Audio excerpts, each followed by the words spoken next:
Hello students, today we are going to discuss about the expansion of analytic functions as a power series.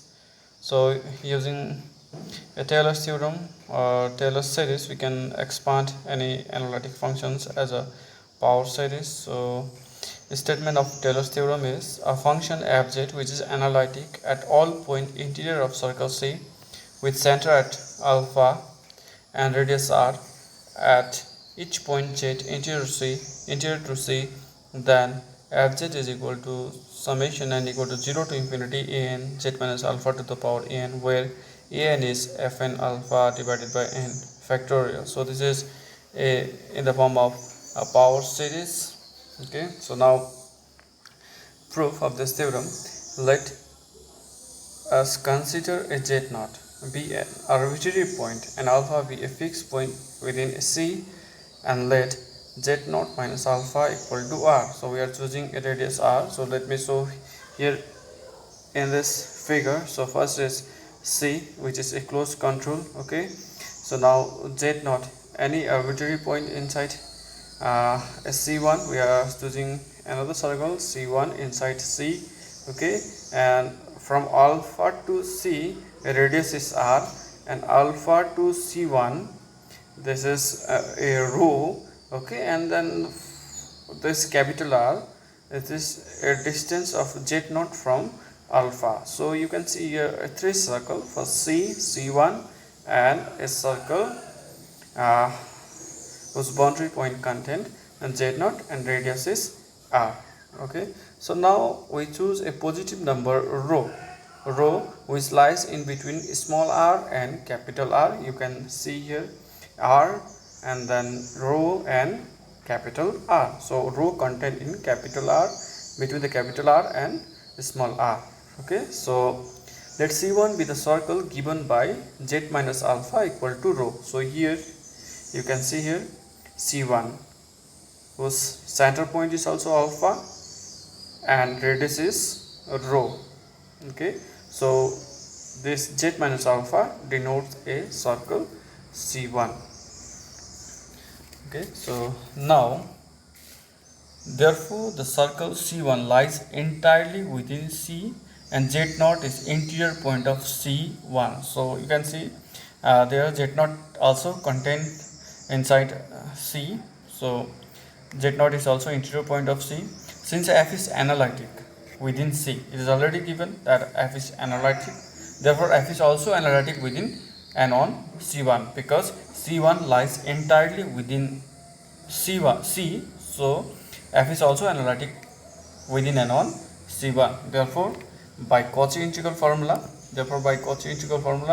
f z naught is equal to 1 by 2 pi I integration over C1 fz divided by z minus z naught dz. So this is a Cauchy integral formula. So now we can do a small manipulation here. So z minus z naught, so what we are doing is we are adding alpha and subtracting alpha, so that we can express z minus z naught as z minus alpha minus z naught minus alpha. Okay, so alpha is also contained inside C1, so we can take this point also now, which is equal to 1 by 2 pi I integration over C1 fz divided by z minus alpha into 1 minus, so what we are doing, taking z minus alpha common, so what remains inside 1 minus z naught minus alpha divided by z minus alpha dz. Okay, so this simplifying this, we get 1 by 2 pi I integration over C1 fz divided by z minus alpha, z minus 1 minus z naught minus alpha, z minus alpha inverse. So we are taking this in numerator. Okay, so now we can substitute this by t. So putting t equals to z naught minus alpha minus a divided by z minus alpha, then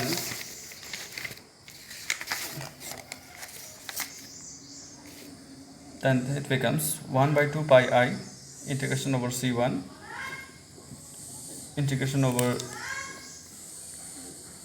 C1 fz divided by z minus alpha into 1 minus t inverse, just replacing that z naught minus alpha divided by z alpha by t. So we get 1 minus t inverse.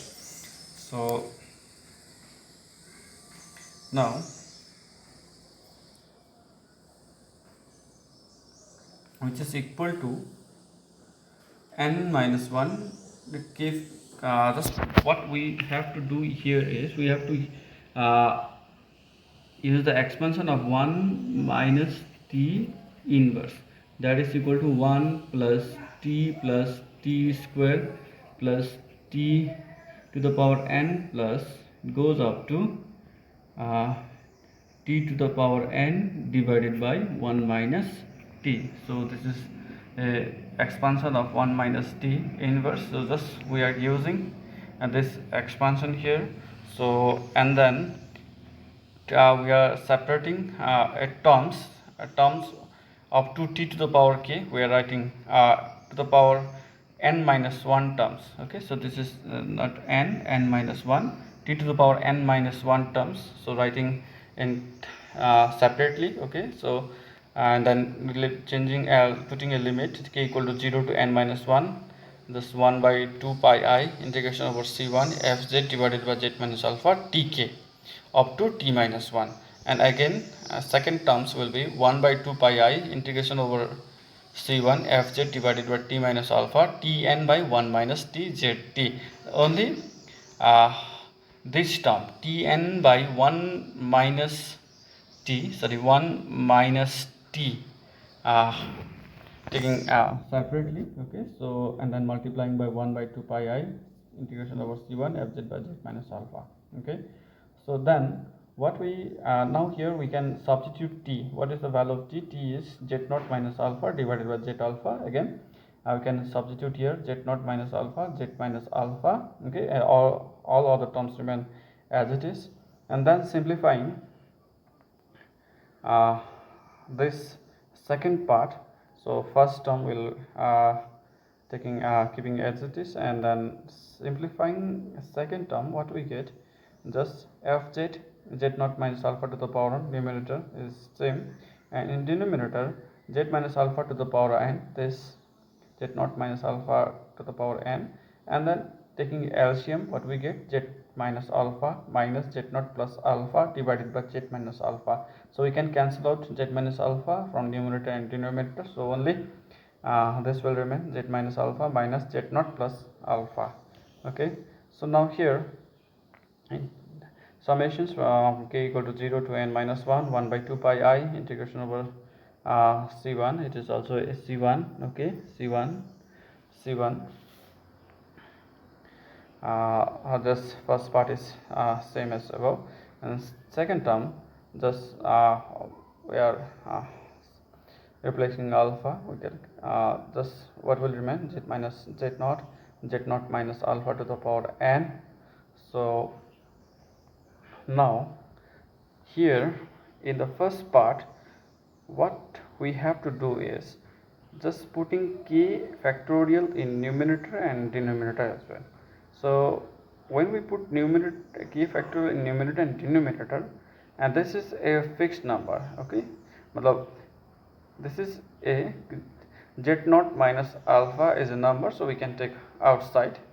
Okay, so now and just writing in this form, so this is actually a Cauchy integral formula of a and derivatives. Okay, so now here using this is equal to fk alpha.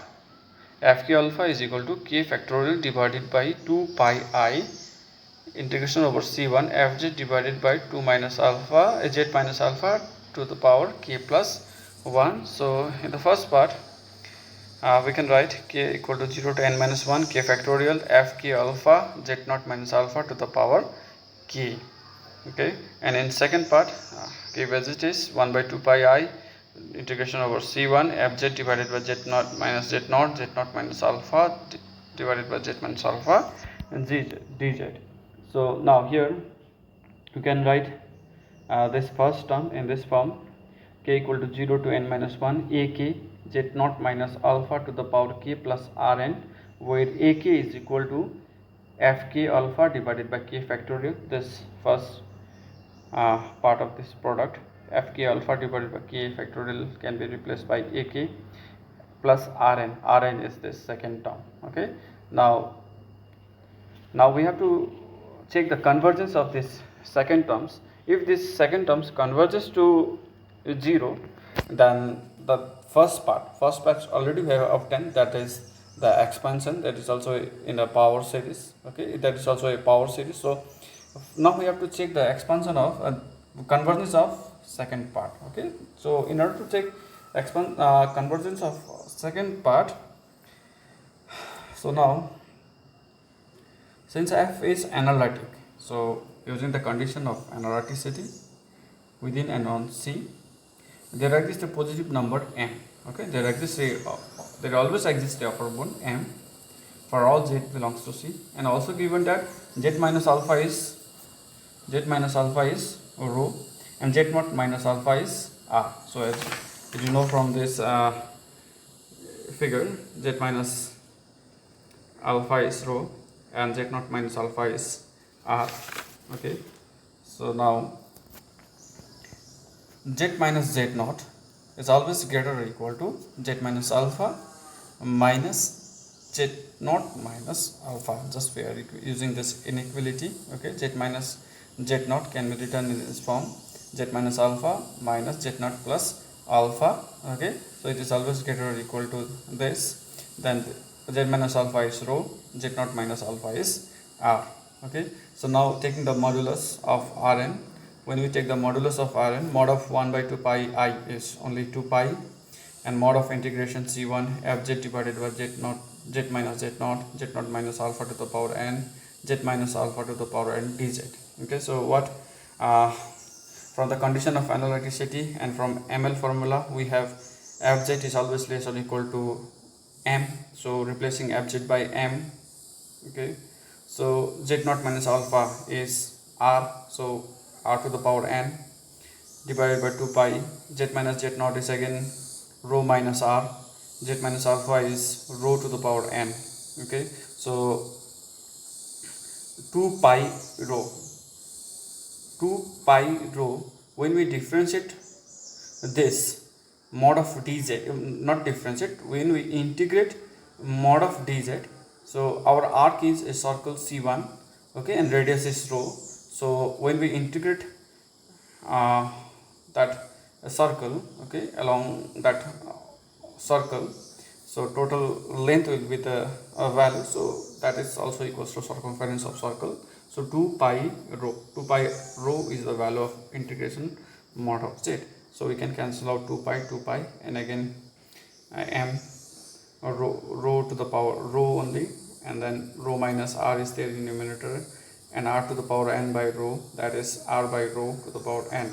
Okay, so now when n tends to infinity, as rho is less than greater than r, as rho is greater than r, so whenever n tends to infinity, this will tends to 0. Okay, so we have, when we get the when we find the limiting value, we get 0 whenever n tends to infinity. So this converges towards 0. So that the second part will converges towards 0 than only first part. In the equation number, I think equation number 2, that is from k equals to 0 to n minus 1 by k factorial, 1 by k factorial f k alpha z naught minus k, that things only remains. Okay, so that alpha can be replaced by z,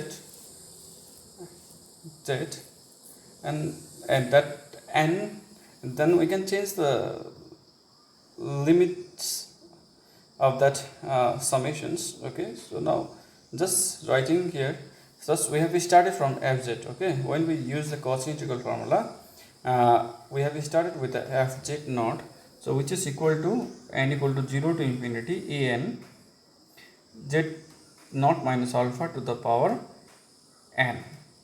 Okay, so these things will only remain and then an equal to fn alpha divided by n factorial.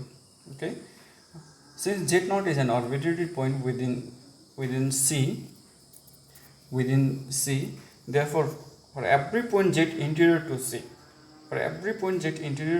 we can express f as fz. Now here we have to replace z naught by any z. Okay, so it is true for all the values which lies inside C. So replace z naught by z, which is equal to summation and n equals to 0 to infinity an z minus z alpha to the power n, where an is equal to fn alpha by n factorial. So when we expand this, we get f of alpha plus z minus alpha f dash alpha plus z minus alpha to the power 2 divided by 2 factorial f dash or double dash alpha, and it goes up to z minus alpha to the power n by n factorial fn alpha.